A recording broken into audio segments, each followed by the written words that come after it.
All right, everybody. Hello, and welcome to those of you on Facebook, YouTube, and Twitter. Hello to you guys. My Facebook is being stupid, and there we go. Of course, I tried to do this earlier, but try to change the audience.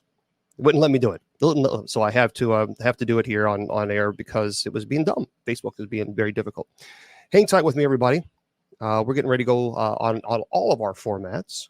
And now we're live on Spreaker as well. And we're live everywhere. Let me change this to everybody. I hate when I have to constantly do it, but nothing I can do about it. That's a Facebook issue. All right, everybody. I'm Bishop James Long. Thank you so much for being here. Well, I tell you what, it is Friday. It is Friday. And any day is a Friday is a good day for me. Hopefully it is for you as well, wherever you are in this wonderful, wonderful world. A couple of things before we get into the meat and potato of the presentation. If you want to, please make sure you go to the sponsors of the show. That's kgradb.com. Again, it's KGRAD as in dog, B as in bicycle.com. Make sure that you put your Bishop as your promo code. That's very, very important because if you're going to put Bishop as your promo code, you're going to get 30% off your subscription. So again, kgradb.com. They have amazing, really, really cool paranormal shows there. So if you like the paranormal, I strongly encourage you to go to the website. Again, Bishop as your promo code, kgradb.com. Now, you can also go to my website if you want. That's very simple, bishopjameslong.com. I do have the store open. It is available. The things that people primarily purchase, the store is not very busy at all. But if you want to purchase, I do have, you can click on the store link. And there's a Benedictine necklace here. It's on both sides. St. Benedict is the patron saint for exorcists as well as police. So you can certainly get yours or the St. Benedict bracelet. Okay. So either way, just click on the store link. And if you click the store link, there's a bunch of items there. Just, there you go. Okay. You're a preacher in the way of Pharisees. Yeah, that's why I do everything for free. All right. So again, we have to deal with the troll. Yeah. Already, I haven't even started. And there's already, my goodness. Isn't it amazing? Boy, the trolls are out tonight. There we go. It's crazy. I haven't even started. What are you going to do? They're just bored on a Friday night, I guess. Now, if you want to go to my website, usocc.org, that's our church's site. So please make sure that you check that out, usocc.org. And there it is. Now, for those of you who keep asking questions, we're going to just do. There we go. Turn that off. So here's how we do this. Here's how we operate the show. First of all, I'm not going to pay attention to trolls. So trolls, I have no patience. So I'm not paying attention to you. You will get no reaction from me at all, except for being blocked. We're adults. We're adults here, and so I don't have time to play middle school nonsense, elementary nonsense. So I will ignore you completely. So what you say about me or to me doesn't affect me because I don't acknowledge it. So I know my worth, and you're not going to define me because God has already defined me. I'm a child of God, and believe it or not, even the trolls are. But anyway, so for those of you who are on TikTok, if you're a subscribers chat only is on right now. Now, I will open that up at 8 p.m. Eastern Standard Time to everybody. The moderators, if you could remind people, because they'll ask a million times, 8 p.m. Eastern, we'll open it up for everybody. And that's how we're going to do this.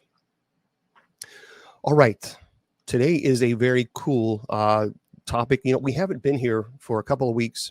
As you know, I got COVID. No fun at all.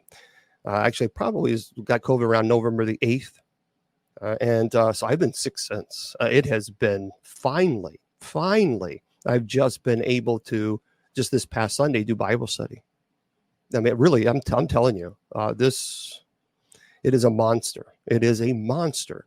So I am so happy to be able to be right here, back into the presentation, even dealing with the trolls, even dealing with the trolls. All right, today we're going to talk about the Alaska Triangle. You know, it's interesting. I've done the show since 2003. And there's maybe a couple times I've only done the Alaska Triangle show. Thank you very much. Thank you. That's it. It's kind of odd when I thought about that. I was speaking to my friend, Judy Ann, and she was telling me about, she was reminding me about the Alaskan Triangle. I thought, you know what? That's true. I think I need to really discuss this because it really is one of those topics that is a mystery. It is a mystery. Now, if you don't know what the Alaska Triangle is, you can actually, what's the Alaska Triangle? You can actually Google and find out how it pretty much almost covers the entire state of Alaska. If you really think about it, I mean, if you look at the Alaska Triangle, how they do it, I mean, it does cover a massive portion of Alaska. Alaska is obviously a huge state. I mean, it has a vast amount of woods and, of course, creatures up there as well. But there is, everybody's heard of the Bermuda Triangle. Okay, but there is the Alaska Triangle. And many people may not be aware of it. So again, of those of you on TikTok, at 8 p.m. Eastern Standard, I will open up the chat for everyone. All right, let's get into it and find out a little bit more about what this Alaska Triangle is all about, what has happened. Is it a mystery? Is it not a mystery? Well, let's have the conversation because I'm really, really curious about what you guys think about this. And by the way, I think it's a very important to note. Today is World AIDS Day. And I think that we have to always remember those people. We have to remember the people in our thoughts and prayers, those people who have passed on, the many people who have passed on because of AIDS, the people who are HIV positive. Thankfully, thank God, we have, the science has progressed. But I want to say something because I think this is the PSA kind of important. I think this is an important statement to make. Remember, the people are HIV is still it's a very challenging disease. Even though there's medicine for that, you have to remember that the side effects to that medicine, it can be quite intense. So while I'm so happy that science has now HIV is a long-term illness for many people, people who are taking, the drugs for it, they do have some serious side effects. So today is World AIDS Day, and I think it is important to remember those people who have passed on, those people who are suffering from it now, and hopefully we have evolved as a culture and society where we're no longer stigmatizing people because of their HIV status. All right. Anyway, I just wanted to let that people be aware of that. And if you have a problem with me saying that, then go away. Seriously, go away. I mean, I don't know why anybody would have a problem with me saying that, but people already send me messages saying you shouldn't be talking about World AIDS Day. Well, you know what? You're not my mama, so you're not my daddy, and I don't need your permission to say let's keep those who are affected by HIV and their family and friends and those who passed away in our thoughts and prayers. If that affects you, then obviously my spirit irritates your demons to a point where you really need to have an exorcism. I mean, I really truly believe that if that affects you, then your demons are screaming, and you need some Jesus. You need Jesus. All right. Let's talk about this captivating journey into the heart of one of the most enigmatic and chilling places on Earth, and that is the Alaska Triangle. Our exploration will take us deep into the wilderness of Alaska here. And the politics going to, yes, it did. Yeah, Lynn said, didn't this with a politician going down in a plane with no trace? I'm going to tell you all about it. Listen to this. This is crazy. So we're going to go deep into the wilderness of Alaska here. where we don't have to freeze to death. But it is obviously a very dangerous place. Oh, let me charge this. Hold on one second. I forgot to charge my iPad. There we go. We're going to uncover the unsettling mysteries and unexplained phenomena that have earned this region its ominous reputation.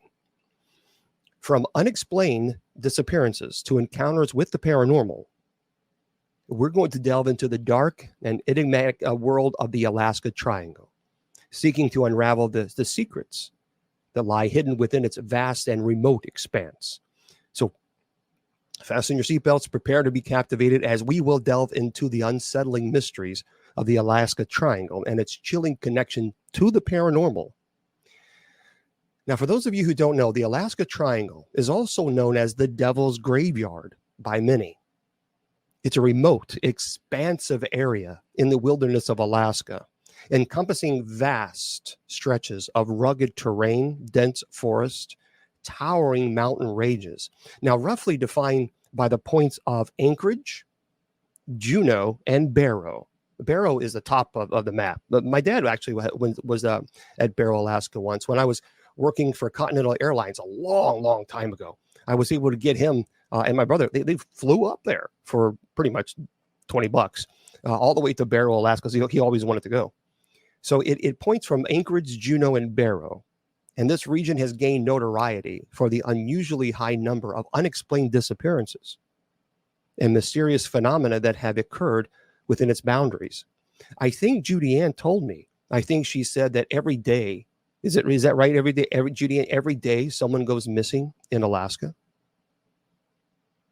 I tell you what, I think that's correct.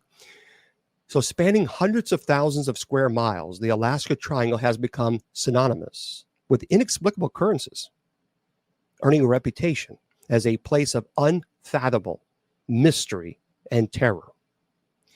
Now, I'm going to say this later on, because this is December, and every December we always have our Christmas giveaways.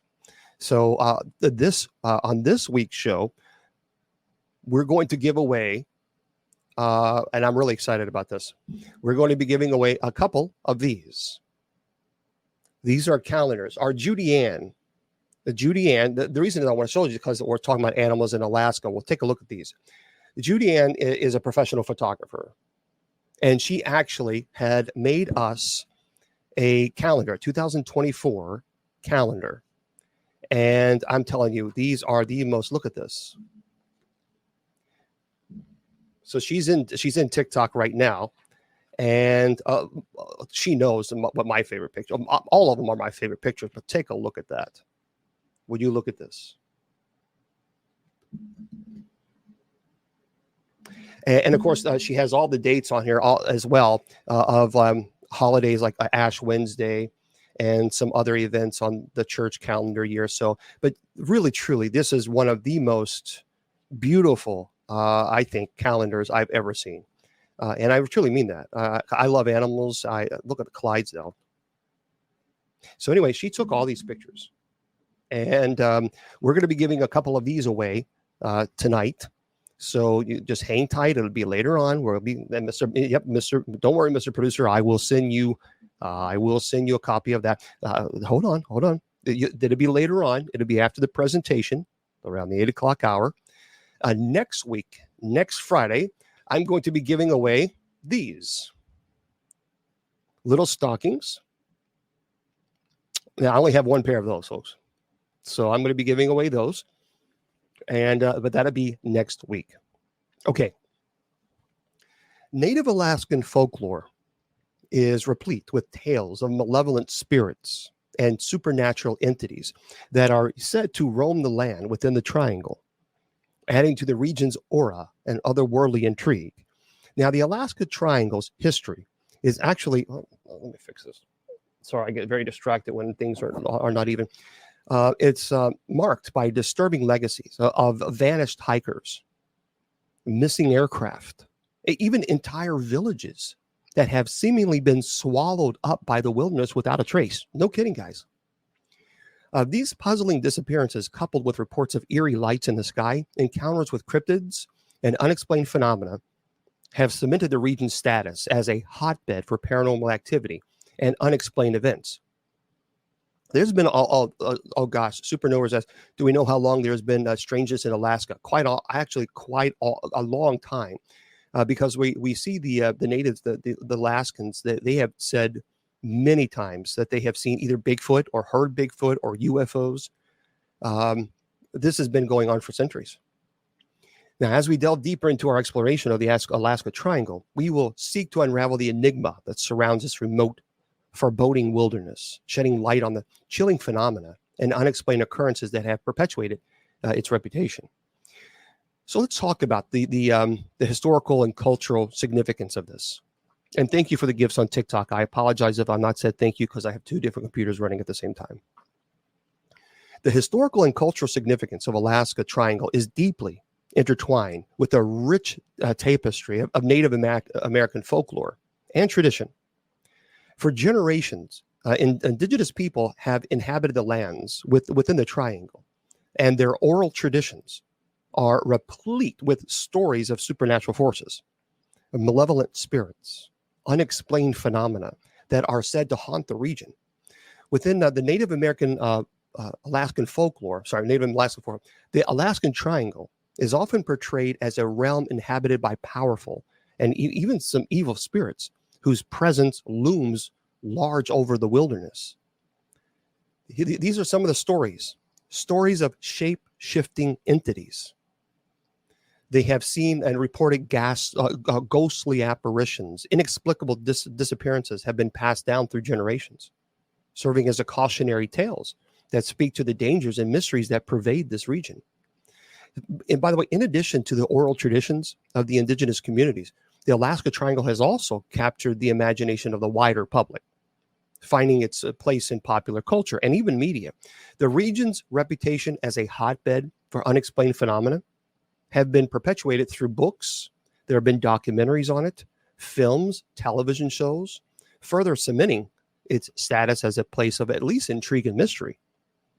The Alaska Triangle's historical significance is underscored by the documented cases of unexplained disappearances and encounters with the paranormal that have occurred within its boundaries. The events have left an indelible mark on the history of the region, contributing to its enduring legacy as a place of inexplicable occurrences and even uncharted mysteries. So as we're going to delve into the historical and cultural significance of the Alaska Triangle, we're going to seek to understand the profound impact of the indigenous folklore, the historical events, popular perception on shaping the region's enigmatic reputation, its chilling connection to the paranormal. The Alaska Triangle, if you ask many people in the paranormal, they will tell you it's shrouded in a disturbing veil of mystery, as it has been the site of countless unexplained disappearances over the years. The region's remote and unforgiving wilderness has been the backdrop for a series of puzzling cases in which individuals and groups, even entire aircraft, have seemingly vanished without a trace, leaving behind a legacy of fear and even speculation. Now, let's talk about this. Among the most perplexing cases of unexplained disappearances within the Alaska Triangle is the vanishing of experienced pilots and their aircraft, completely vanishing. Despite extensive search and rescue efforts, some aircraft have completely disappeared without a single piece of wreckage even being found, confounding experts and adding to the mystique of the region. Now, people will say, well, it's a big area. It is true, it's a big area. But if you have a flight plan of an aircraft and it does go down and there's wreckage, you're going to have, there's fuel, and fuel in wreckage you're going to see black smoke. You're going to see it. But there have been aircraft that completely disappeared with nothing, no trace whatsoever. Similarly, by the way, hikers and outdoor enthusiasts have ventured into the Alaska Triangle only to mysteriously vanish. Now, some people say, well, there's wild animals. That's true, with no clues to the whereabouts or even surfacing. And the cases have left authorities and investigators baffled. that the rugged terrain and harsh conditions pose significant challenges. It's true, to search and rescue operations. The Alaska Triangle has been the backdrop for the unexplained disappearances of entire villages where residents seemingly vanished without a trace, leaving behind deserted homes and a haunting sense of abandonment. These perplexing cases of unexplained disappearances have cast a chilling shadow over the Alaska Triangle, fueling speculation and a sense of unease about these dark forces at play within this region. The enduring mystery of these vanishing continues to captivate, the public imagination. It spurred numerous theories and conjectures about the nature of the phenomena that's plagued the area. Now, we're going to delve into the unsettling realm of unexplained disappearances within the Alaska Triangle. The hope is to seek to unravel these perplexing nature of these cases, explore the enduring legacy and fear and speculation that surrounds this reputation. This has become the Alaska Triangle. If you've never seen it before, if you've never been there, I've never been. I've watched many documentaries. I've spoken to people, paranormal investigators who've been there. It is a hotbed of reports of paranormal phenomena. Numerous accounts detailing encounters with inexplicable occurrences that defy conventional explanation. Now, believe it or not, there have been sightings of unidentified flying objects, to eerie lights in the sky, encounters with cryptids, and chilling experiences with even spectral beings. And so the region has earned a reputation as a focal point for a wide array of unexplained and supernatural events. And a lot of these events are being reported by the native Alaskans. Now, folks, people say, well, okay, they saw what they thought was a Bigfoot, but it was a bear. I'm sorry. But with all due respect, a native Alaskan would know the difference between a moose and a bear and a bipedal creature that's 8 feet tall. I mean, it's kind of insulting to them. If they've lived there, they're native Alaskans, they know the difference between a bear and a creature that has very long legs and that doesn't walk like a bear. It is really insulting when people say that. There was a game warden, as a matter of fact, in the Alaskan Triangle, who absolutely he's been on several shows, and he swears up and down that he saw an 8-foot bipedal creature, and he absolutely said that had to be Bigfoot. And someone asked, "Well, how do you know if it was Bigfoot versus a bear?" And he said, "Look, if I can't tell the difference between a bear and an 8-foot creature that has long legs, then maybe I shouldn't be an Alaskan, And it's true. I mean, he shouldn't work for the services. No, I'm not selling the stock. I'm actually giving them away. Reports of UFO sightings within the Alaska Triangle have captured the public's imagination, with witnesses describing encounters with strange area phenomena that defy conventional wisdom and understanding. The accounts range from sightings. I'll get your questions. The accounts range from sightings of mysterious lights and objects in the sky to encounter with craft exhibiting unconventional flight characteristics, fueling speculation about the possible extraterrestrial connections to the region. Let me say this. People ask me all the time, do I believe in UFOs? Absolutely. 100%. 100%. First of all, as a space nerd, I went to space camp as a kid. I'll admit that. I absolutely loved it. Would go back again. And I'm telling you now that it is mathematically impossible for anyone to convince me that we are the only species in the entire universe. Simply no. It's simply not possible. Not possible. Only because we are so small, the universe is so massive. And if you would only know how many galaxies are out there that are just like ours and much older. And keep in mind also, there have been 747 pilots, captains, who have reported seeing a metallic object in the sky around the Alaska Triangle, and they have reported that this thing is flying erratically. Now, they're pilots. They're trained to observe and use logic So if a captain for 30 years or 40 years as a captain is calling back and saying, look, I'm seeing a metal object here and it is circular and it is clearly metal and it's following us, that makes me pay attention. By the way, in addition to the UFO sightings, the Alaska Triangle has also been the backdrop for reports of encounters with cryptids or creatures whose existence is a subject of folklore and even speculation, like Bigfoot. Tales of encounters with massive beings, such as the legendary Bigfoot or other unidentified creatures, have added to the mystique of the region, prompting ongoing investigations and expeditions in search of those elusive entities. Do I believe in Bigfoot? I believe there's something out there. Yes, I do. There's something out there. Well, why haven't we found a body yet? Well, we don't know. I mean, we haven't found a bodies of many things. I mean, you go out in the woods right now and you may not find a body of a deer, a carcass of the deer, but they've died. So, I mean, the idea that, well, why can't I go out there and see one? Well, why can't you go out there and find the remains of a deer? Now, sometimes you do, sometimes you don't. Have you thought that perhaps maybe they bury their dead? We just simply don't know. But I think that there's too many people witnessing these things, especially the native Alaskans and game wardens in Alaska. Something is going on. The Alaskan Triangle has been the setting for eerie accounts of spectral apparitions and unexplained phenomena that define rational explanation. Witnesses have actually described encounters with ghostly figures in the Alaska Triangle. Inexplicable sounds, unsettling manifestations, adding to the region's reputation as a place steeped in paranormal activity.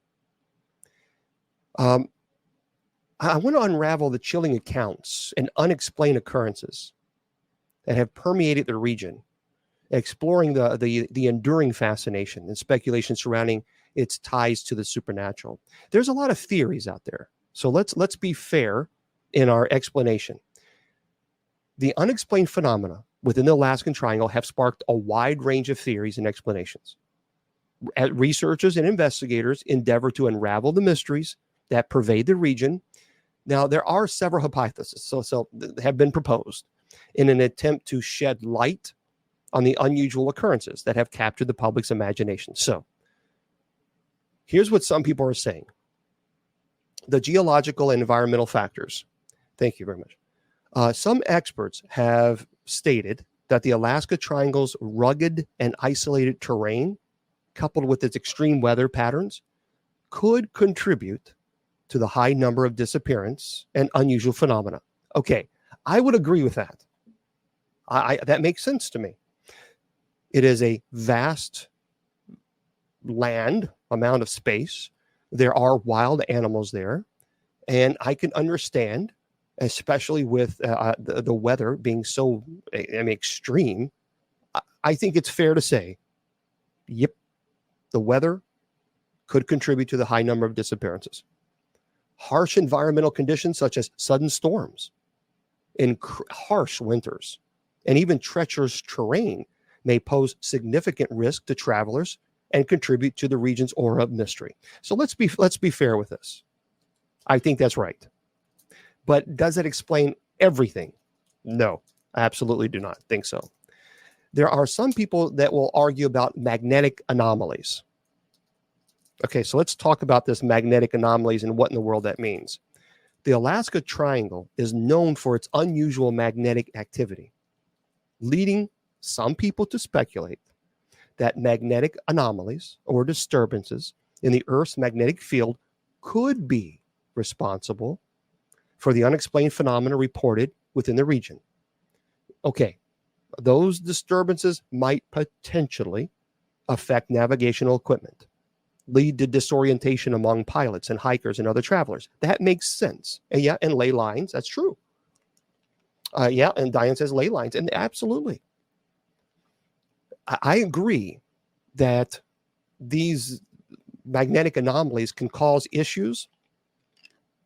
However, there have been planes that have gone completely missing. It's vast. It is a huge amount of space. I understand that. But if you have the flight pattern, you're going to know at least where a region to look into, and you at least see smoke or fire, something. Now, some people say, what about the supernatural and paranormal forces? There are many individuals and researchers believe that the Alaska Triangle is imbued with an otherworldly or supernatural presence. And according to that view, that if you believe that, the region is inhabited by malevolent spirits, supernatural entities, forces beyond comprehension, which are responsible for the unexplained disappearances and paranormal phenomena reported within its boundaries. Some people say that the veil is very thin, the veil between the living and the dead, and in the Alaskan Triangle. Again, you can agree or disagree. Let's talk about the extraterrestrial influences. Given the numerous reports of UFO sightings and unexplained aerial phenomena within the Alaska Triangle, some have proposed that the region may be a focal point for extraterrestrial activity. Now, there are theories range from the presence of alien bases. Believe it or not, there are, and even in Antarctica right now, there is a huge conspiracy, if you want to call it. There is a massive, I don't like the word conspiracy, but there's a massive argument from a certain group of people that absolutely believe that there's something there within Antarctica that they are not telling us. Now, what that might be, I don't know. That's up to you. But Antarctica, there's not a whole heck of a lot there. I mean, so it's interesting how so many countries are flocking there to put their flag there. And I understand people can say, well, it's, for property ownership, whatever. I don't know. Something is odd there. I'm going to have to do some digging on that, because I think there's something else. I don't know what. But when countries spend that much money, folks, Antarctica, it's quite expensive. You can't just pop a tent up. You can't just, I'm just going to pop a tent up. It gets up to minus 100 degrees there. And the wind is unbelievably violent. So you can't just put a tent and say, well, I'm just going to go camp outside. I mean, these structures that they build, it takes a lot of money.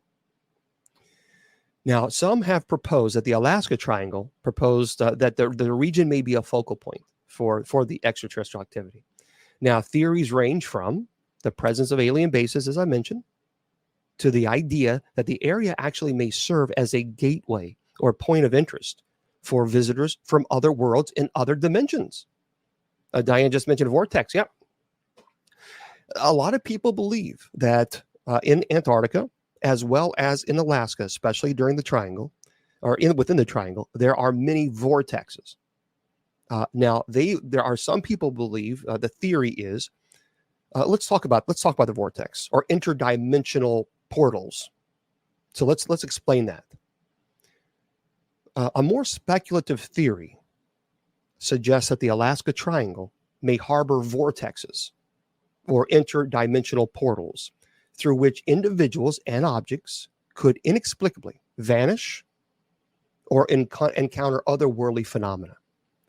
Now, proponents of this theory point to the region's history of the unexplained events as evidence of its purported anomalous properties. There have been people some people believe that this Bigfoot is an interdimensional creature, perhaps in another dimension, that is able to use this vortex to arrive. That is a theory. And as we explore these various theories and explanations surrounding the Alaska Triangle, we're going to seek to critically analyze the evidence and the conjectures put forth, delving into the complexities of the region's nature and its enduring allure as a hotbed for unexplained mysteries. Let's talk about case studies and witness testimonies. This is the heart and meat and potato and everything of this presentation, because we can give a background on it, but there's a lot of case studies. Case studies and witness testimonies play a crucial role in shedding light on this phenomena within the Alaska Triangle. Numerous compelling accounts have emerged offering firsthand experiences and insights into the unexplained occurrences that have captivated the public's imagination with the Alaska Triangle. So let's delve into just a few notable cases, studies, and witness testimonies. And again, for those of you on TikTok, at 8 p.m. Eastern Standard, I will open up the chat for everybody. The disappearance of Flight 1628. The disappearance of Flight 1628. You can Google that. In 1986, Japan Airlines Flight 1628, a cargo aircraft, reported a close encounter with a massive, unidentified craft while flying over the Alaska Triangle. Now, the crew described the object as disc-shaped and several times larger than their Boeing 747. That this compelling case remains a focal point in discussions of UFO encounters within the region.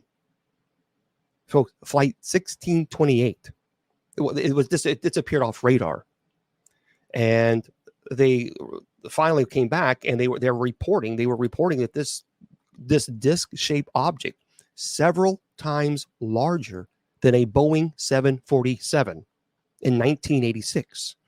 There was no aircraft that was several times larger than a 747 in 1986. It didn't happen. I'm sorry. There's no aircraft that's that size. Again, Japan Airlines, they reported this. They have nothing to gain from that. So when you have things like that, it makes you scratch your head and wonder, okay, what did they see? They saw something, and they saw something to the point that it affected them. They had to report it. Also, the vanishing of a village, I think it's called Angikuni or Angikuni. According to folklore, in some accounts, this village, it's located within the Alaskan Triangle, experienced a mass disappearance in the early 20th century. The entire population purportedly vanished without a trace, leaving behind deserted homes and even belongings. While the historical veracity of this event remains a subject of debate, and to be fair, it has become a chilling part of the region's lore. And you can look that up. It's Angikuni. It's a vanishing of the village, Angikuni.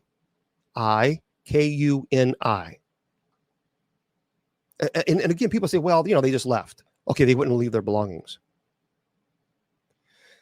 Even if they said, you could say, well, perhaps it was a gold rush or something, and the mines ran out, and they just said, forget it, we're going to go. Well, they wouldn't leave their belongings.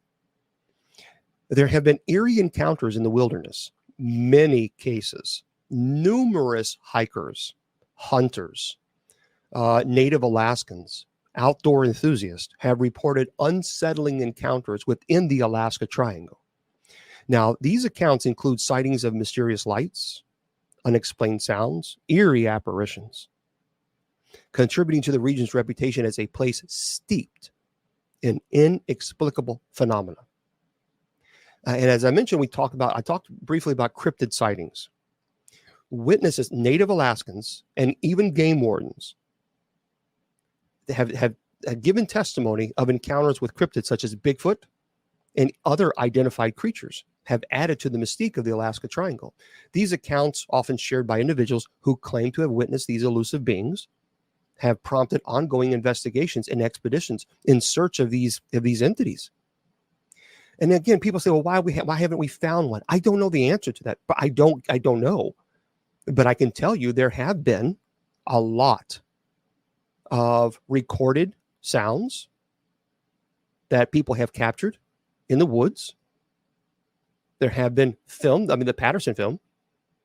There have been recordings, video recordings. There have been a lot of foot casts that people have had, the casting of, and not only that, but there was a foot doctor I think it was on one of the shows. I can't remember if it was on Discovery Channel or what it was, but he was a foot doctor. And they actually showed him one of these casts, of these Bigfoot casts. And they said, based on your knowledge as a doctor, would it be possible for someone to fake it? And he said, absolutely no. Based on the intricate detail of, because our thumb is, we have a thumbprint, it's all different. It's all unique to us. And he said it would be virtually impossible for someone to fake that. He's a foot doctor. I'm not a foot doctor.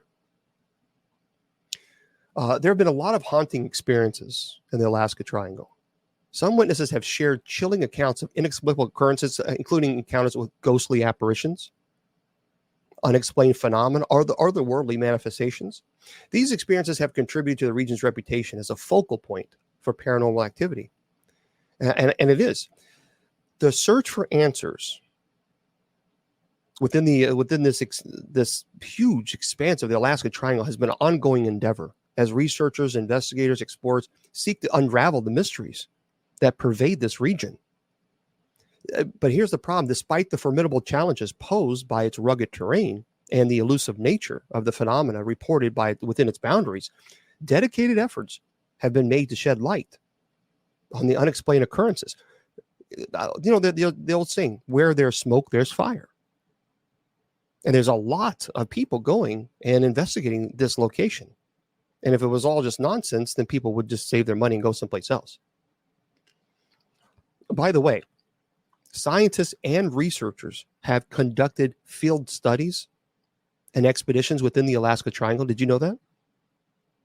Aiming to investigate the environmental, geological, and atmospheric factors that may contribute to the region's reputation for unexplained activity. These efforts have involved the collection of data, analysis of geographical features, and the study of local ecosystems to better understand the unique characteristics of the area. So because there has been so much that have been reported, scientists have actually said, well, let's go there and investigate. Teams of paranormal investigators, like I said, I've never been there. So if you've been there and you have experience, let us know. And enthusiasts have ventured into the Alaska Triangle, employing a variety of techniques and tools to document and analyze reports of supernatural activity. And these efforts have involved the use of specialized equipment. They've used electromagnetic field detectors, infrared cameras, audio recording devices to capture potential evidence. And I'm telling you, some of these recording on the audio recordings are just eerie. And I can't explain some of them. There's also been a collaboration with indigenous communities. Efforts have been made to collaborate with indigenous communities to gain insights from their traditional knowledge and folklore. If you speak to some communities there and you say, well, I think Bigfoot's just ridiculous, it's just anybody who believes it is just, they will look at you like you have two heads. Because in their mind, they know what they've seen. So, and by engaging with local elders and community members, researchers have sought to understand the cultural significance of the Alaska Triangle and its ties to the indigenous beliefs, supernatural and unexplained occurrences. By the way, there's also been examination of historical records. That's important too. Investigators have delved into historical records, folklore, and accounts of unexplained events within the Alaska Triangle, seeking to uncover patterns and recurring themes that may offer clues to the nature of the phenomena within the region. By examining historical documentation and oral traditions, researchers aim to gain a deeper understanding of what's going on. And of course, there's been a lot of public awareness and education. Documentaries, lectures, educational outreach have sought to engage people in discussion about what they've experienced. The concept of the Alaska Triangle has sparked interest in exploring potential connections to other paranormal hotspots around the world. Some people speculate, and again, this is a speculation, that the Alaska Triangle may share similarities with other areas known for unexplained phenomena, such as the Bermuda Triangle. Or, if you've never heard of this, Google this, Bridgewater Triangle. Bridgewater, all one word, Bridgewater Triangle in Massachusetts. And other locations associated with mysterious disappearances and strange occurrences. Now, while these connections are often made anecdotally, or through popular culture, to be fair, there's no scientific evidence to support the existence of interconnected network of paranormal hotspots. So the idea of linking the Alaskan Triangle to other paranormal hotspots often arises from the shared themes of unexplained disappearances, UFO sightings, things like that. But I think it's important to approach these connections with the critical mindset and consider the lack of empirical evidence supporting claims of interrelated paranormal phenomena across different geographical locations. From a scientific perspective, investigations into paranormal phenomena typically focus on specific case studies, and it attempts to provide rational explanations based on known natural and psychological principles. So while it is natural for people to be intrigued by the idea of interconnected paranormal hotspots, it's essential to approach these topics with a healthy degree of skepticism, and I think so, and a commitment to evidence-based inquiry.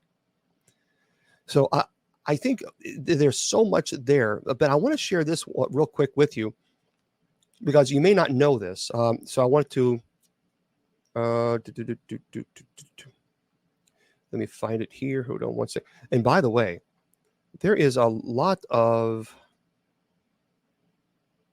especially with the Bermuda Triangle, there's something going. There's a lot of people that say that the Bermuda Triangle and the Alaskan Triangle, there's something going on there. They have some type of interconnection there.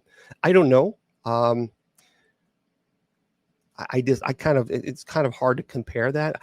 You can look at what's interesting is they say what's so unique, the Bermuda Triangle, obviously, the people are not going to see Bigfoot. It's in the middle of the ocean.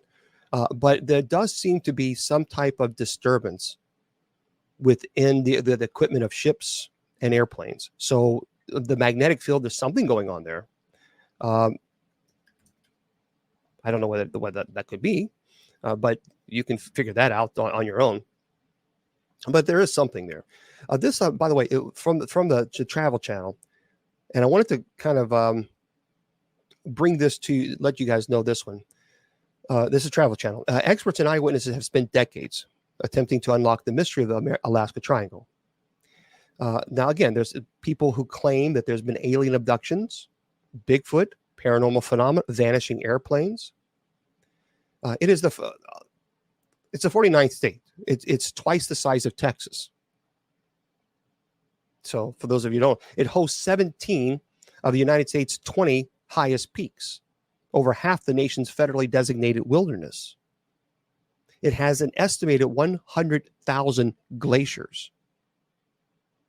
And it's also home to a stretch of wilderness where more than 16,000 people have vanished without a trace. According to this site here, the Alaskan Triangle, again, I talked about where it is. It's huge. In the past 4 decades, people have gone missing from the region at a rate of about 4 from every 1,000 individuals, 2 times the national average. Hundreds of coordinated search and rescue missions take place without a trace. So in 1972, Congressman Hale Boggs' private aircraft disappeared without a trace in the triangle. The congressman, Hale, H-A-L-E, Hale Boggs, private aircraft. The Expanse has a long history of enigmatic losses. In 1950, one of the nation's largest disappearances of military aircraft and personnel occurred in the region. An AC-54 Skymaster carrying an 8-man crew and 36 passengers left Anchorage at 1 p.m. on January the 26th. The airliner made a routine radio check 2 hours later as it flew over a small town in Yukon. It was the last communication anyone ever received from the flight. A search and effort was mounted, incorporating U.S. and Canadian airplanes, aided by thousands of volunteers on foot. But nothing was found on that C-54. Nothing. And later, the disappearance of U.S. House Majority Leader Hale Boggs' private aircraft in 1972 would shine a spotlight on the region. The plane lost contact amidst a storm somewhere between Anchorage and Juneau. The ensuing effort to find wreckage or survivors was one of the largest in United States history. And unfortunately, after 39 days, with absolute no traces of the passenger or plane, the investigation ended. And I talked about this in 1986. There was an official report. So I remember this was from a Japanese cargo airplane. This was official. They made this official to the FAA. That provides the basis for one extraterrestrial theory. So remember, it's Flight 1628, Japan Airlines Flight 1628, if you want to do some research. They actually encountered 3 unidentified aerial phenomena above the expanse. The pilot reportedly thought the aircraft were military and paid them no mind. But moments later, he realized that the objects were keeping pace and moving erratically around his jet. And over the next 50 minutes, the strange aircraft shadowed Flight 1628's every move while emitting bursts of blinding lights. And the statements made by the crew were verified by civilian and military radar. And by the way, the FAA report went on to garner national attention. Now, you explain that one. I mean, when they get this on military, I mean, that kind of makes you think, it's interesting. And again, I talked about how vortexes, these energy centers, are believed to impact human emotion and behavior based on their rotation. It's a clockwise spinning vortex creates positive effects, while a counter-clockwise spin promotes negativity and bewilderment. Electronic readings have indeed found higher intensities of magnetic irregularities in Alaska. And search teams have reported compass malfunctions up to 30 degrees off. And volunteers often recount experiencing mysterious symptoms while searching the area, including disorientation and audio hallucinations. And the native people, again, have their own explanation of these disappearances. The Kushtaka it is a shape-shifting cryptid. They believe that stalks Alaska wilderness, looks for human prey. And while often compared to the mythology of Bigfoot, the Kushtaka seems to operate in a much more sinister manner. So according to lore, the otter-like creature disguise themselves as a trusted relative or friend and appear to those who are lost or injured. They lead their victims deeper into the wild, ultimately tearing them apart and turning them into another Kushtaka. And by the way, the legend is especially popular in southeastern Alaska, for those of you who don't know. So there is so much that goes on with this particular Alaska Triangle. We simply don't know. We just don't know. And it would be interesting. Of course, it's such a huge area, but there's something going on. Something is going on. So if you know anything about it, if you've ever been there, I'm going to turn the chats on for everybody. I would really love to know what you guys, if you've ever experienced the Alaska Triangle, let us know. Because I think that would be fascinating to find out. Yeah, Judy Ann saying, let's go. It would be a interesting place to go to, wouldn't it? But, it is, personally, I think a lot of disappearances could probably be explained logically. Either one, they purposely wanted to go and just go away. Or two, more than likely wildlife. Or three, they could have gotten lost. I mean, it's huge. It's very easy to get disoriented, especially if you're not familiar with the area, and the terrain can be unforgiving. So, yeah, it is interesting. It really is. There's so many. Yeah, I know you said it's crazy. Experiments attached to HARP also are said to open portals. Yeah, there's so much going on. We just simply don't know. We just don't know. And that's the thing. We know a lot that we don't know, especially when it comes to that. So, yeah. And by the way, I wanted to share this one since we talked about the Alaska Triangle. Here is interesting, especially with the Bermuda Triangle. And this is by T.K. Randall, a veteran Bermuda Triangle diver offers his thoughts on this enigma, this Bermuda Triangle. Michael Barnett is a diver and a marine biologist who has spent years in the Atlantic. And there are a few mysteries as enduring the Bermuda Triangle as expansive ocean in the north area between Florida, Bermuda, and Puerto Rico. Now, over the years, the region has become synonymous with the unexplained disappearance of ships with no trace of them, the crews of ever being found. For Michael Barnett, however, spending time in the Bermuda Triangle is just another day at the office. Star of the returning History Channel series, The Bermuda Triangle, in Cursed Waters, Barnett was locating and exploring the various shipwrecks found in the region. Perhaps unsurprisingly, he doesn't subscribe to the idea that there's anything unusual going on. I have found some. I don't know if I have, but I don't have my. Someone's asking. Yeah, I don't have my speaker with me here. I thought normally I did, but someone's asking if I have the. Yeah, I haven't. He says, I don't entertain the paranormal. He said, I think everything has a rational explanation, but the Bermuda Triangle captures people's imagination. When we find those ships, we can provide a rational explanation for the losses and share, obviously, the explanation, this triangle with mystical properties. These are human stories, he says. True. There are human lives lost when a ship founders in a storm or an aircraft disappears. So he doesn't necessarily think that there is anything paranormal related to the Bermuda Triangle. But if you want to check it out, it's he is Michael Barnett. He is on History Channel on the Bermuda Triangle into Cursed Waters. So pretty cool. I guess they go and check out these ships. Hello. Yeah, we have night prayer tonight at 10 p.m. Eastern Standard. We'd love for you to join us.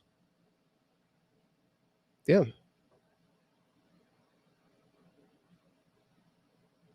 Okay. I'm trying to find this because I do have a couple things that I found.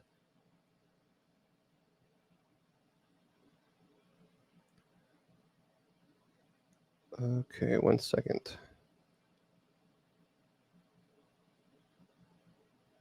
Yeah, let me turn this off and see if you guys, because I don't know if you guys can hear it.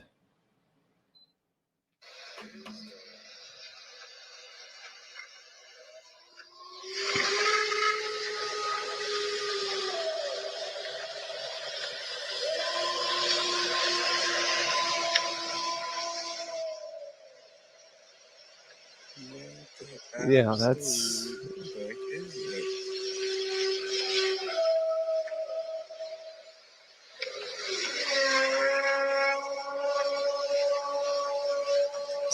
I mean, that's actually at a truck stop. That's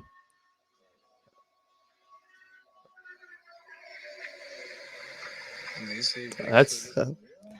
He says they say Bigfoot isn't real. That's kind of cray cray. That's kind of cray cray.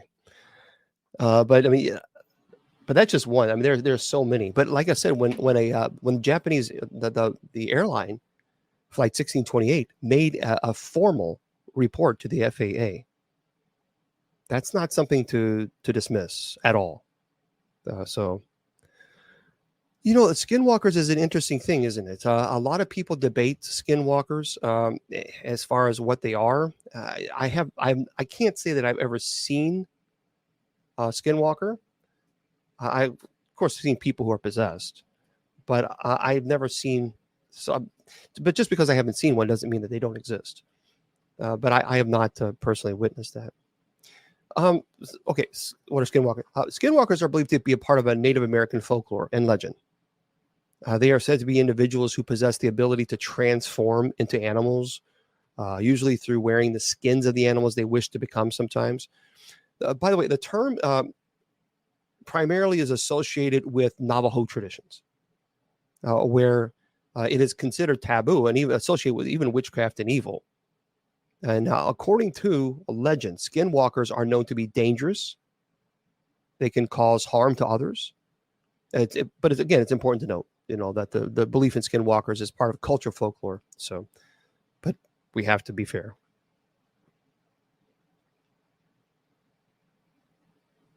I agree. That's the Skinwalker Ranch is very interesting, isn't it?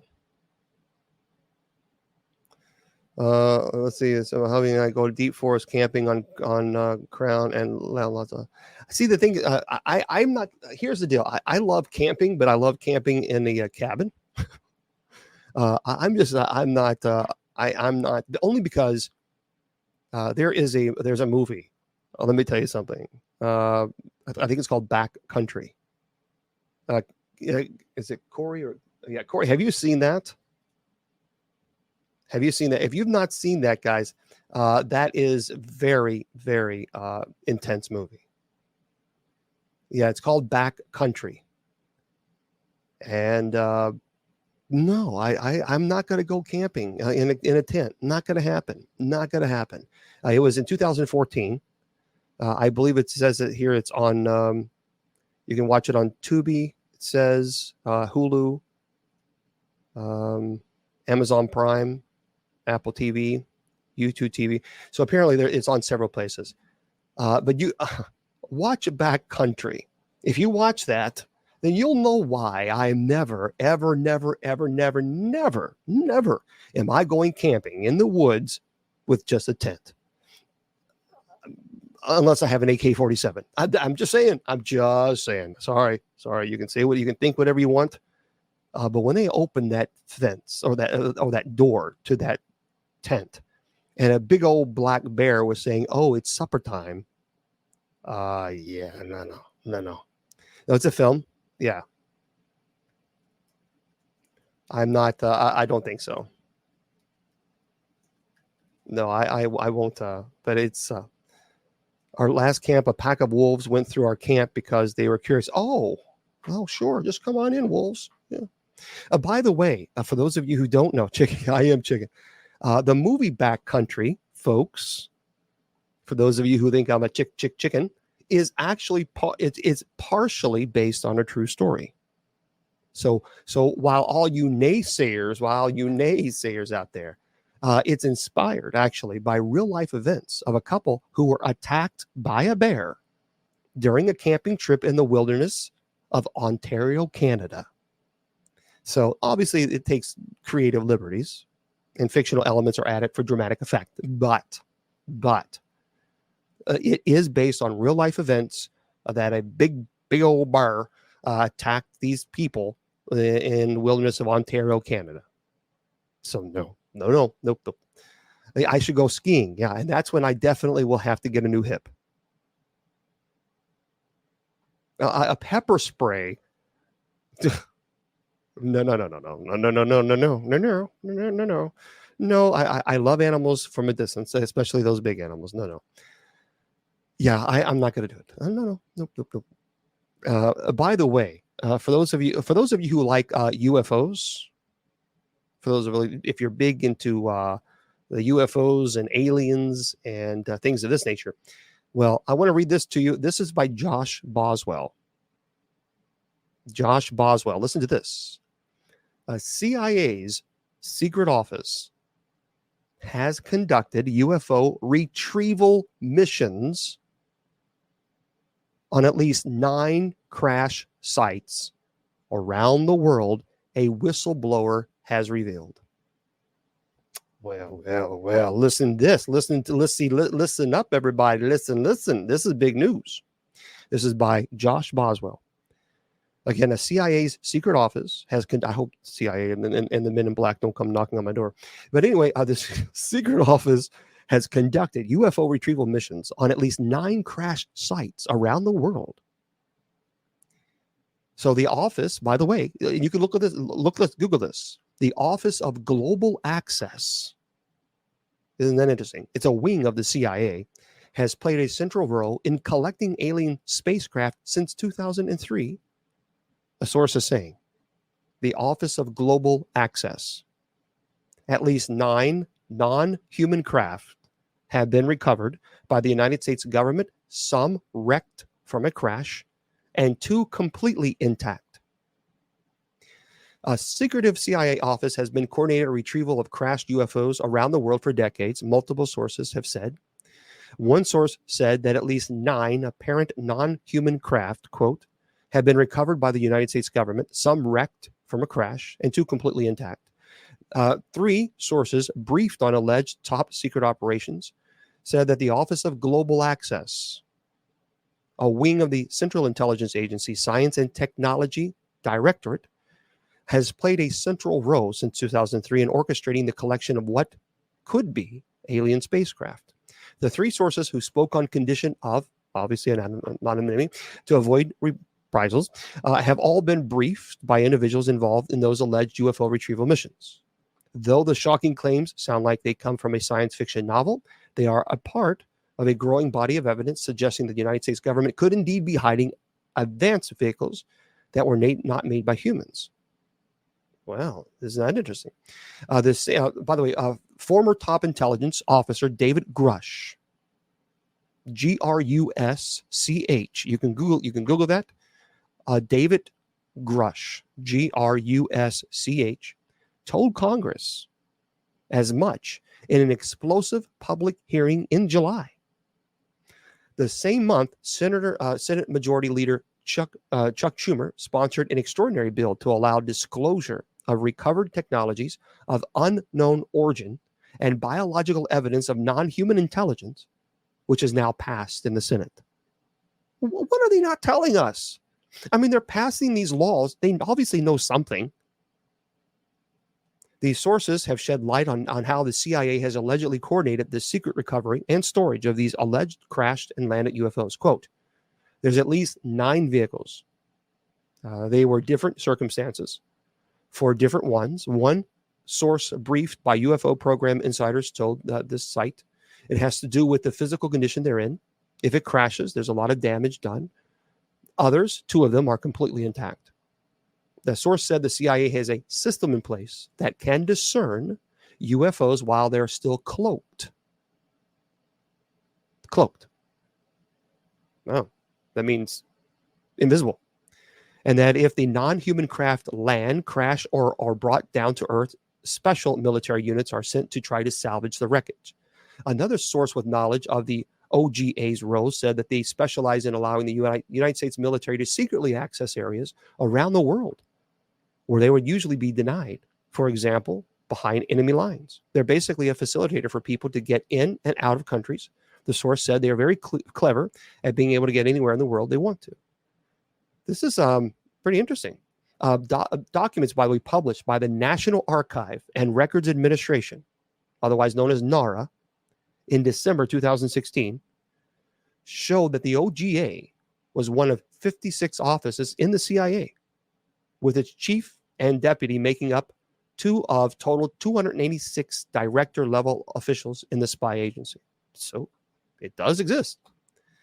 By the way, the late CIA expert Jeffrey Rolchins wrote in 2016 book on the agency that the OGA was established in 2003, and that it integrates analysis, technology, and tradecraft to attack the most difficult targets to provide worldwide collection capability.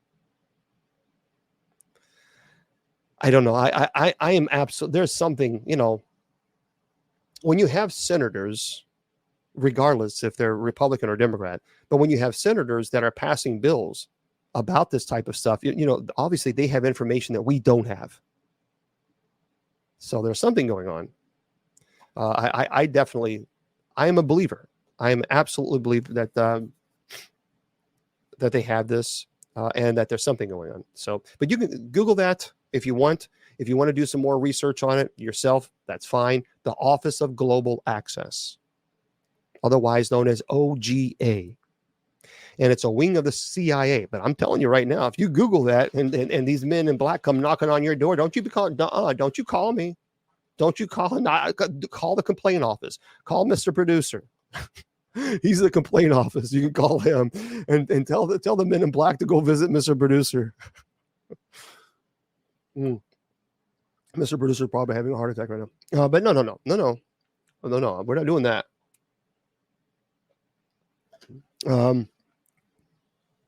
Yeah, I'm not. No,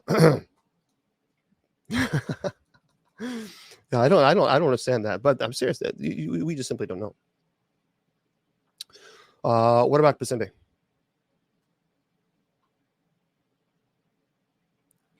What about the Pius X? I assume that's what you're referring to. Okay. Yeah, interesting. Very, very interesting. So check that out, guys. Oh, I certainly will. I certainly will, Punky. Yep, certainly will. And by the way, for those of you who want to know more about this, if you're really, really excited about this, the alien modernism. What about modernism? What about it? What specifically? What do you mean? I mean, regarding what? Liberty, liberty, liberty, liberty. Are you talking about modernism as far as the culture and artistic movement? Visual arts and architecture? I'm not for sure. Okay. U.S. By the way, this is on TK Randall as well. The United States government is saying that they possess a variety of alien bodies. Claims David Grush. I just talked about David Grush. Remember, Grush was speaking at the subcommittee hearing earlier this year. So he presented to the House of Representatives. And keep in mind, he's on record. And obviously, if he lies, then he can get in some serious trouble. Grush, who previously worked for the National Geospatial Intelligence Agency. Well, that's a big one, isn't it?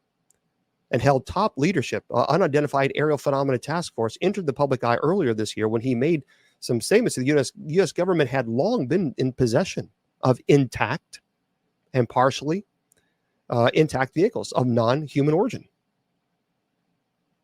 So, I mean, this is a person who was a director, a top leadership of the National Geospatial Intelligence Agency, and he testified to the subcommittee, to the House of Representatives, that we absolutely have, he maintained non-human biologics and craft. So, I mean, he told Joe Rogan that the United States government was in possession of several different type of alien bodies. So, again, here's what I encourage you to do. Look him up. If you're really interested in this, look him up. His name is David, obviously, Grusch.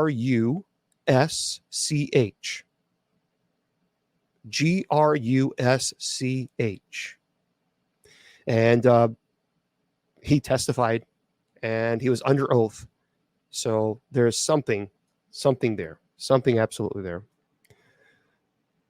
Yeah, there's also a theory that they may have originated right from somewhere on or under the earth. You know, there is a theory out there that there is in the ocean.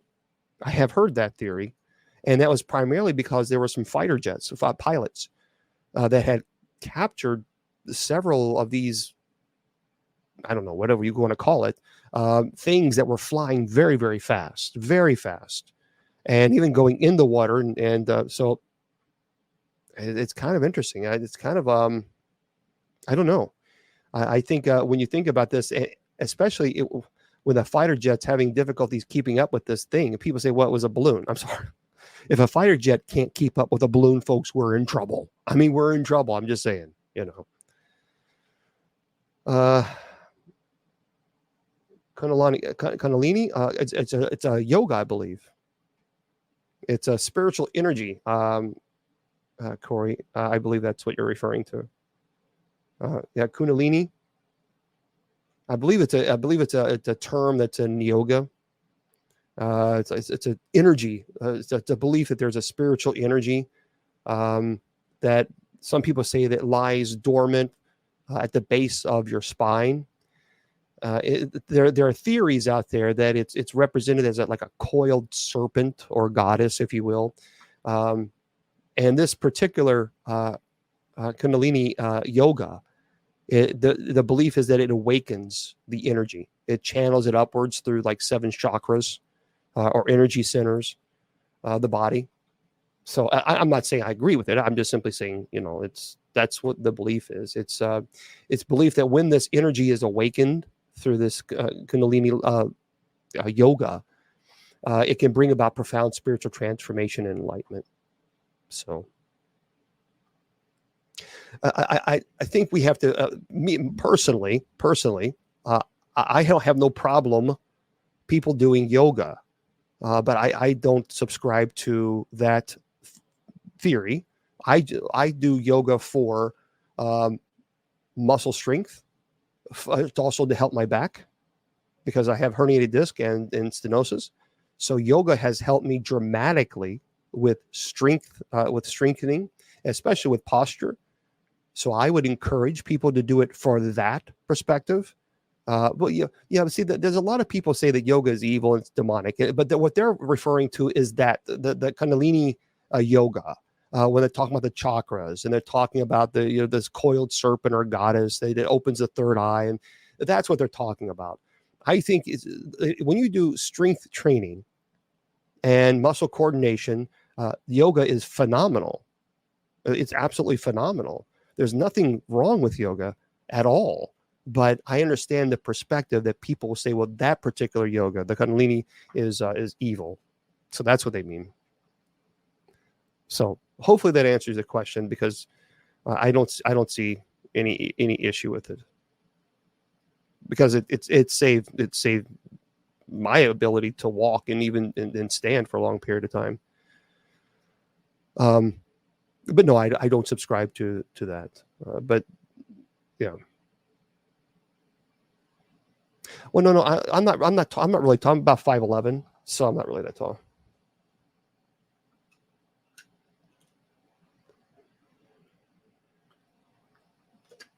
Did you hear about this one? Listen to this story. This is by T.K. Randall, and you can Google this. It's kind of crazy.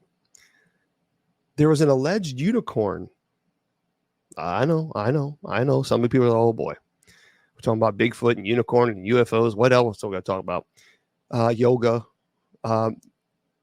Allegedly, there's a unicorn that shows up on a game camera in Petrified Forest National Park. Now, just go look. Go look at it. Go look at it. Wildlife officials in Arizona recently posted up still images of an animal with a single horn. It's there, folks, in a somewhat tongue-in-cheek post earlier this month. Officials at Petrified, and that's an interesting name of a forest, isn't it? What's the name of a forest? Petrified. Oh, that sounds like a great forest. Let's go camping there. That's a good one. Well, why would you name Petrified Forest National Park? Anyway, Petrified Forest National Park. Images of a unicorn that was spotted during, of course, a full moon. The full moon brings out the park's unicorns. The post on the park's Facebook page reads, sure enough, the images do appear to show a four-legged animal with a single horn on its head. Again, these are examples of the unicorns are fantasies, but this particular creature happens to be something, a little bit of a mystery, if you will. This young male elk was caught on one of the park's game cameras during, it's eating or whatever, one of the park officials explained. The first set of antlers that yearling elk grow are single beams with typically no forks. So these young males are commonly referred to as spikes. The shedding of antlers typically occurs in the spring, but early antler loss can result from sparring, poor nutrition, disease, injuries, etc. So with the next full moon occurring, occurred on November 27th, they say we're going to make sure we look for flying horses next. So no, the people, folks, I'm telling you, people actually went online everywhere and were saying that this was a unicorn. They actually, and then people were believing it. They were believing it. So no, folks, I hate to tell you, but this is not a unicorn.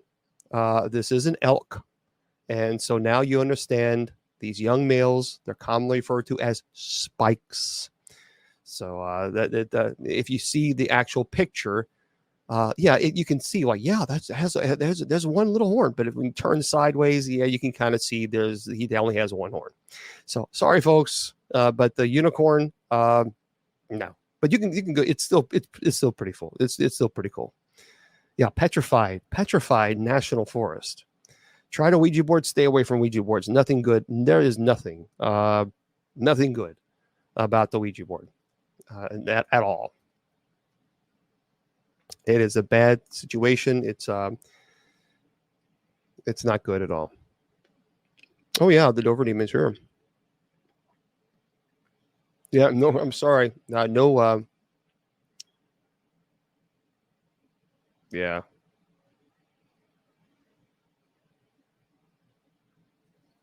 Yeah, you can ask questions. Yeah.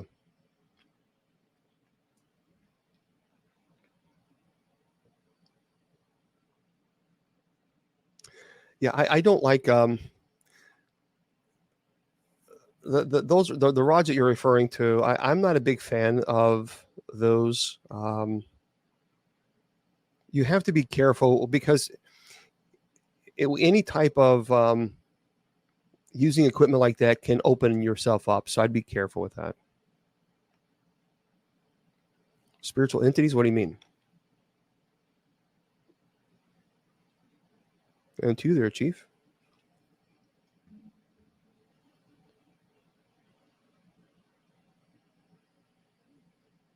No, I've never performed an exorcism in British Columbia. No. Yeah, we just goodness gracious, we just did almost a massive, a huge conversation about UFOs.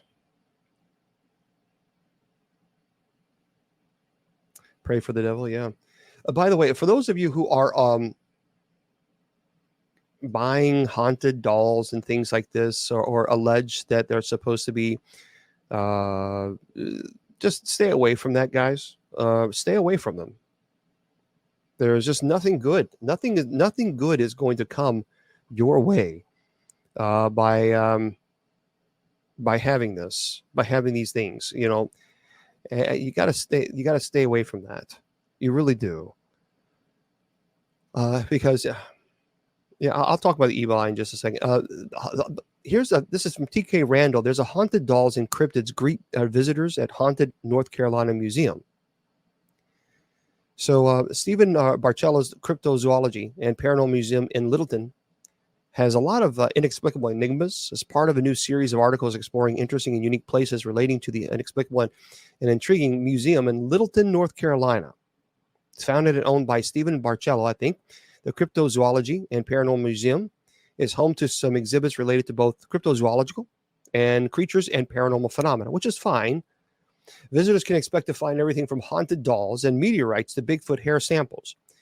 The Bigfoot thing, that's cool. The meteorites is cool. Just the haunted dolls, you got to be careful with that. You just have to be careful. He said some crazy stuff goes on in the house, I'm sure. It's more about getting the story. I hope the camera worked. Did I catch it? On the subject of Bigfoot, he says, I think Bigfoot is a flesh and blood creature, as do I. But these haunted items that people are collecting, you don't really know. You don't know what's behind them. You don't know what's been done to them. So, I would be careful about that. It's slowly getting better. The evil eye. Okay, what is the evil eye? The evil eye is a belief, or it's a superstition. Some people say it's a superstition that someone can cause harm or misfortune to others through a malevolent glare or stare. It's believed to originate from different cultures, often associated with jealousy, envy, ill wishing. Some cultures believe that certain individuals have the power to cast the evil eye intentionally, while others believe that it can be unintentionally provoked by others who are, aware of their own power. Obviously, people, when you're talking about the evil eye, people say to protect yourself against this evil eye. People often use amulets or talismans or other symbols believed to have the power to repel or counteract its effects. It really, if you narrow it down to, it's about intent. Thank you very much. I appreciate the gifts. Thank you. It's about the intent that someone wishes ill upon you. So when you're looking at the evil eye from that perspective, as far as the theory, then as an exorcist, I would certainly say that it is doing the work of the demonic. So it is wishing harm upon someone. And sometimes those things are carried out to its fruition, but you ultimately pay a price for that. And so that's something you got to stay away from. Yeah. 15 years ago, I was gifted a voodoo doll from my mother-in-law, whom I don't get along with. I don't know what to do with it, so I kept it in a cabinet surrounded by things that love, remind me good. I would give it to clergy. I would get rid of it. I certainly wouldn't keep it in your home. No, I would not. Well, thank you there, Whitesdale.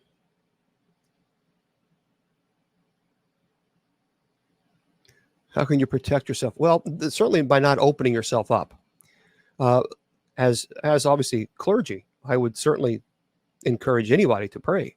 And there's prayers to St. Michael, of course, the Our Father, and I'm very devoted to the Blessed Mother, and so intercessory prayers, and absolutely call upon St. Michael to defend yourself. There's a short form, there's a longer form prayer, but you have to remember that the moment you begin to pray is the moment demons begin to tremble in fear. So that's what I do, and that just don't do anything to put yourself in that situation, and that's yeah. Jinns are interesting. Well, they can really they can refer to a couple things from my studies. A brief study, a synopsis, if you will, of jinns. They're supernatural creatures in Islamic mythology. They are believed to be invisible beings made of smokeless fire, similar to angels, but have free will and can interact with humans. That's one. There's also, jinns can also refer to a Chinese surname.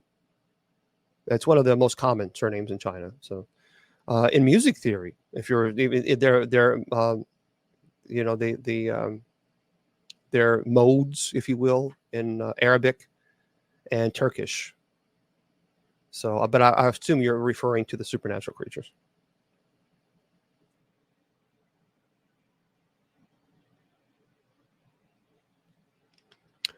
Look, I don't have a problem with someone loving crystals. I love. I have, I have these. I love these. These are selenites. These are beautiful. Nothing wrong with that. They're beautiful. But this, if I'm going to perform an exorcism, I'm not using this to defend myself. I will not use this. Because to be quite blunt, if I showed up with this, I cast you out in the name of Jesus Christ, and I use this, the demonic would just simply laugh. So I certainly say this is beautiful, and it's God's creation, and I love this, and it's great. But do I acknowledge that has power over demons? Absolutely not. No. So I don't put my faith in crystals. Just don't do it. But I acknowledge they're beautiful, and I can see the beauty in it. There's nothing wrong with that, but I certainly don't worship them. No. Well, Melissa asking is a good question. Why do you not destroy the items in your storage unit? Because here's why. I have a master's of education, and I used to teach. I used to teach college. I used to be a dean of a college, but I also used to teach kids with, learning disabilities, and even adults who had issues. I believe in learning the different learning methodologies. So not everyone learns the same way. And when you're teaching something, you have to incorporate different methodologies so that people can understand, and so they can get a better grasp of it. For example, if I'm doing a lecture at a paranormal conference on demonology and it's a straight lecture, then I'm going to lose half of the audience, because half of the audience doesn't learn from a lecture style. They get tired, they're bored, they want interaction, they need interaction. So they need to touch, they need to feel, they need to smell, they need to see. Again, these are all teaching methodologies when I was studying for my master's of education. So I show these items so that people can get an idea of what it looks like. They can actually be in the presence of it, and you can feel it. It's quite intense. Some of these items are very, very intense. And it's important that I'm able to show them, to tell the story so they can see it. They can be close to it. They can feel the energy. It is usually obviously in an area where it's secure. But it's important to do that because I teach about this. So like, for example, on the Legion of Exorcists show, the doll that was on the episode, I have it enclosed in a case. I won't ever take it out ever on a paranormal conference again, ever. But when I talk about it, then you have to use your imagination and try to figure out what it is that I'm talking about versus here it is, right here. This is it. It makes a huge impact on people. And it does, because then you're in the presence of it. And now, see, I can throw theory out all day long. I can throw theory about why you shouldn't have these haunted items. That's different than when you actually experience being in the presence of something that is truly has a demonic attachment to it. So it makes an impact. And that's why I think for me as an educator, it's important that I present these very dangerous objects that people have collected and then tell the story. And it's important to teach. So. Oh, I agree. I knew Lorraine. So I did not know Ed, but I knew Lorraine. How would a demon show as? Noah, a demon can show itself in a variety of ways. A demon can show itself in the most beautiful person that you've ever seen in your life. And let's say you're married. And the demon is enticing you to break your vows. Demons can show, demons know our weaknesses. They know our strengths. They are very wise. They are very clever. And many times we think of demons as these ghastly figures that they just show up and say, boo, boo, you know. A lot of times demons are quite clever and they will know your weaknesses and they know your sins. Now, here's why. It's not because demons can read your mind. They're not all knowing. God is all knowing. The reason is demons have the ability to know your sins. That term is actually called retrocognition. That's the official term, retrocognition. And the reason is because that falls under what is called ordinary demonic activity. So ordinary demonic activity is when the demonic will tempt you to sin and you fall into sin. So therefore it knows the sins that you've made. So therefore it can also know your weaknesses and it will amplify those weaknesses and entice you to continue going down the path. So that's ordinary demonic activity. Okay. And so many times demons will approach you in ways that are clever, that are enticing. This is one of the reasons why I never charge. I never charge. I've never charged in over 2 decades. Never. For home blessings, for an exorcism, I've never charged. Never. And I don't get paid as clergy. So I do this 100% free. 100% free. I do this 100%. I don't get paid a dime.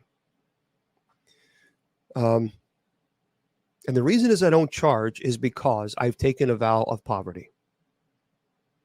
And people say, well, yeah, a vow of poverty. That's why you have a gold chain. It's brass. I bought this several years ago, actually. And I bought it at Gatlinburg. And it was like, I don't know how much, $20, something like that. But I'm a Benedictine. So I've taken a vow of poverty. I've taken a vow of celibacy. And I don't allow the demonic to try to entice me with money because I have a zero policy. I won't work with anyone who charges people. I just won't. Because the moment that I do that is the moment that I can justify $5,000 for an exorcism or $10,000. People have told me, Bishop, just get to just get to my home and I'll put a second mortgage on my home. I've told that to many people. Had a conversation with my friend Judy Ann about that. But they do. And it would be very, right now, at this very moment, let me just,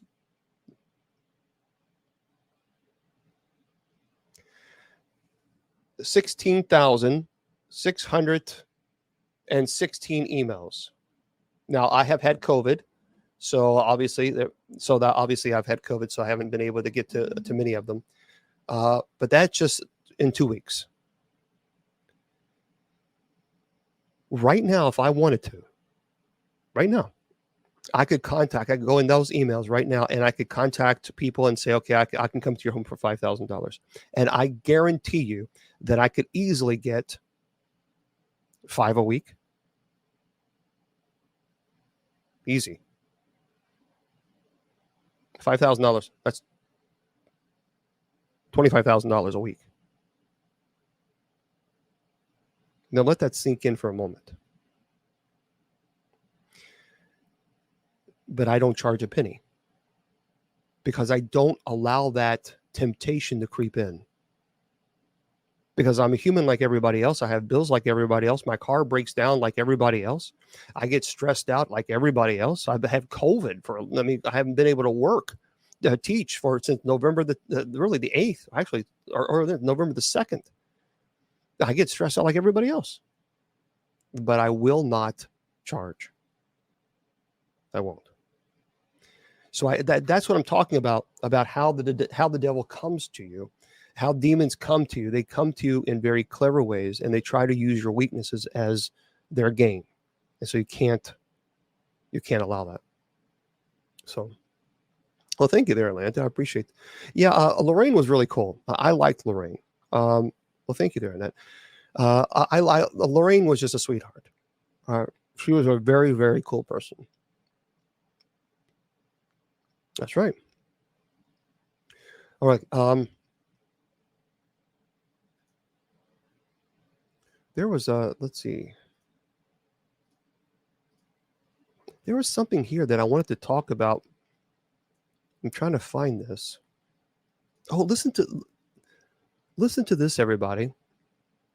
This is really, really, really interesting. Tell me what you think about this. I don't know about this one. Please help with what, Tabitha?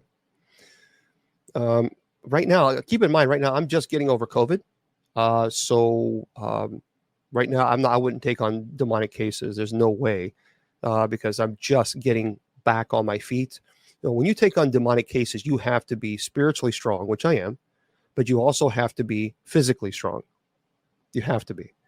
And so right now, I'm trying to get rid of this congestion. And my son has been possessed for years. My son is getting to the point where he's hurting him. Well, how do you know? How do you know your son is possessed?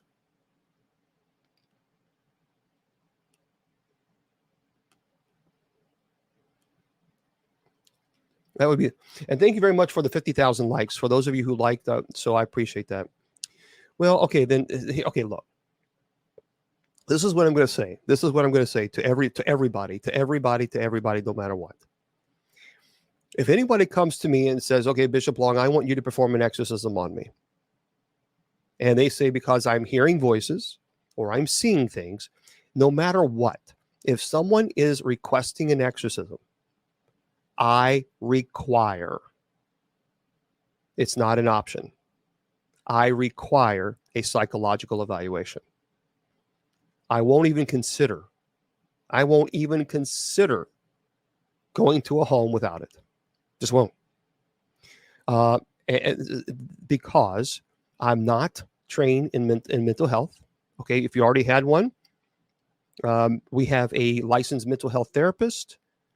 People have told me they've had ones, and then I do some searching, and you find out that the person's not even licensed. We have a mental health therapist.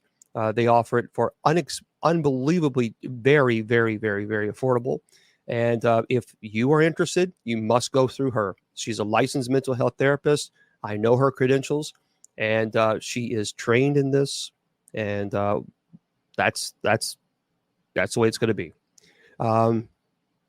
So what I'm going to encourage you to do is send me a message on Facebook.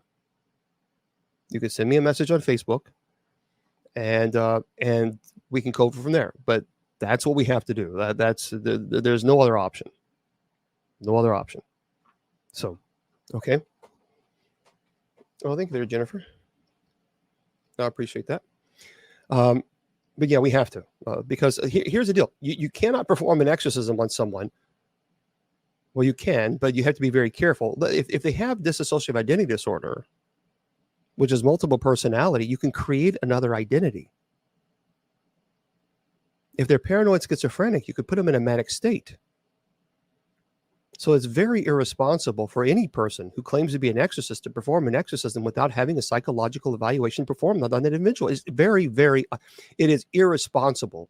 And I think the person should be thrown in prison, quite honestly, because it's dangerous. That I'm really serious about that. I don't like that. It infuriates me when I see all these people running around claiming to be exorcists who then perform exorcism on people without having a psychological evaluation performed on them. I wouldn't want someone to do that to my family member or to me. And it's irresponsible that anyone would. And so therefore, if someone, because it's serious, obviously if someone has a mental illness, you could really do some serious damage to someone. And I find that just disturbing on all levels. So wasn't the Vatican who set that up what do you mean? As far as the history of exorcism? No, the first mention of an exorcist as an office comes from Pope Cornelius in 253.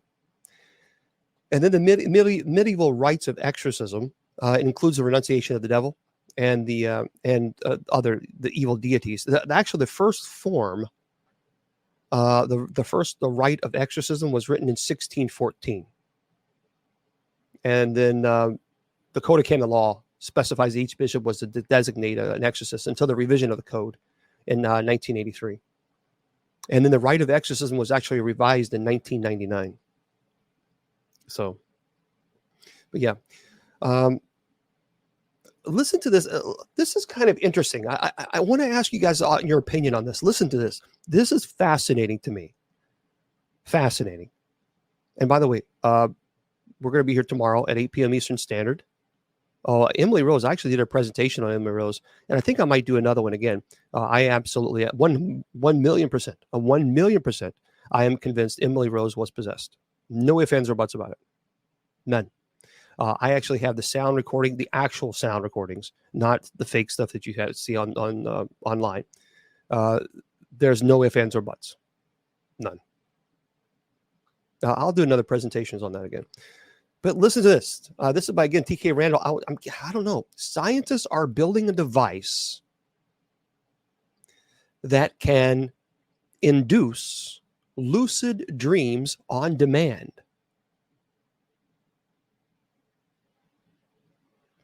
There's a new technology. It's a startup. It hopes to offer a wearable consumer device that can enable dreams. So if you've ever become aware during a dream and found that you could control what was happening, that's called, a lucid dream. Some people are able to have lucid dreams quite often, while sometimes it happens only once a lifetime. Those who do experience them often report a number of psychological benefits, ranging from a reduction in symptoms of anxiety, of PTSD. And this is why Eric Wohlberg, Wollberg, or Wahlberg, and Wesley Louis Berry III decided to found Prophetic. That's the name of it, Prophetic. I don't know how to do notifications. I have no idea. I don't know why it does it. It's Facebook. So Prophetic is a new company that is creating a wearable device known as Halo. HALO, that uses ultrasound and machine learning models to detect REM. That's rapid eye movement. That's when you go into deep sleep. And to induce and stabilize lucid dreams. Quote, it says, it's an extraordinary thing to become aware in your own mind and your own dreams. It's a surreal experience, Wahlberg told Motherboard in a recent interview. Recreationally, it's the ultimate VR experience. They say you can control if you want to fly. You can make a building rise out of some dust to whatever. You can explore. You can do whatever you want. You're in complete control, and it feels so real. Have you ever had a dream where you wake up and you feel like that was real? That was 100% real. That's a lucid dream. I've had a lucid dream before. I won the lottery, and then I woke up. I didn't like it. I didn't like it. I thought that's just not fair. That is not fair. But it's a true story. I won the lottery, and I was like, "Oh, this is the greatest thing!" And I felt so real. And then I woke up. I thought, "You dirty dog! You dirty dog!" But anyway, so whether or not the team can actually build a working device remains to be seen. As things stand right now, available version of Halo is slated for a tentative release in 2025. Hey, so take it out, look it up, guys. It's called Prophetic, Prophetic. That's the name of the company. It's Eric Wahlberg or Wahlberg, Wollberg, and Wesley Louise Berry III. So if you want to do some research on it yourself, knock yourself out. But I don't know. That is interesting, isn't it? I don't know. Oh, and by the way, tomorrow we're going to talk about some DNA analysis that was conducted on a Yeti hair found during a trip on the Himalayas. Interesting. Very, very, very interesting. Also, we're going to talk tomorrow. There is a village that is being terrorized by these 7 feet yellow-eyed assailants. So we'll talk about that as well. And there's also stories that there was a great big boar, a pig that was tore in half, allegedly by a Bigfoot. So we're going to talk about those tomorrow. Those are really interesting. And also another story that I want to talk about. There's a story of a statue of Mary crying. A lot of people ask me about that. Thank you very much. A lot of people ask me about Marian apparitions and Marian miracles. Well, apparently there is another big story going on now, that there is a statue of Mary that is crying. Now, again, you can debate whether or not that's fine. That's fine. But I just want to present that to you. And finally, there was some UFOs that caught the India, and the military was scrambled. So we'll have to talk. We'll have to chat about that too. And there was a man that had constant headaches. What's interesting is you'll be really surprised about why he had those headaches. It's kind of crazy, kind of cray-cray. No, Nancy, I don't. I'm more concerned about the person who's possessed. Because the person has gone through extreme trauma, the body can only sustain so much trauma. And so that's the biggest concern that I have. Yeah. No, you will not lose your soul and be condemned if you don't go to church. No. That's not the point of church at all. The Bible doesn't say that if you don't go to church, thou shalt burn in the fiery pits of hell if you don't go to church. That's not what the Bible says. No, you don't have to worry about that. I think church is good and it's great. It builds community, but no, you're not. I know a lot of people who go to church, and as soon as they walk out the door, they're damning people to hell, left and right. So just because one goes to church doesn't make that person, Anyway, so that's there you go with that. All right, for those of you on Spreaker, I'm going to say goodnight to you guys.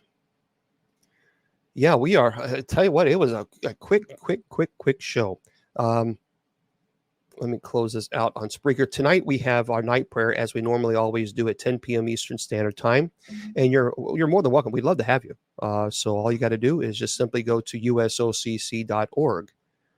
usocc.org. Click, just scroll down, and if you see where it says right in the middle, it says night prayer in there. You can go there. Also, don't forget, you can go to my website, bishopjameslong.com, bishopjameslong.com, and you can click on the store link there. I do have items. I do have, of course, the Benedictine bracelets. That's this. And, of course, I have the Benedictine necklace, which this is my necklace. I love this one. It's a front and the back. St. Benedict is the patron saint for exorcists as well as police. And I will bless them as a courtesy. You're not buying blessed items. That actually be called simony. I'm actually blessing them as a courtesy to you. And so anyway, that's what I'm going to be doing. So you can go to bishopjameslong.com and click on the store link. And there you go. So tomorrow we'll be here at 8 p.m. Eastern with open mic with Miss Wilma for 8 to 8:30. We just goof off and have a good time. And then from 8:30 on, I answer all your questions about demonology. Remember, friends, I tell you all the time that your value does not decrease based on someone's inability or refusal to see your worth. Remember, you're priceless. And don't let anybody tell you or convince you otherwise. Facebook, YouTube, Twitter, and KGRADB Radio. God bless. The Sacred Division has been brought to you by Bishop Long's online paranormal course. Learn demonology, angelology, paranormal studies, and genealogy. It's 100% online, and you learn at your own pace. Please go to www.bishopjameslong.com and click on the Paranormal Course link.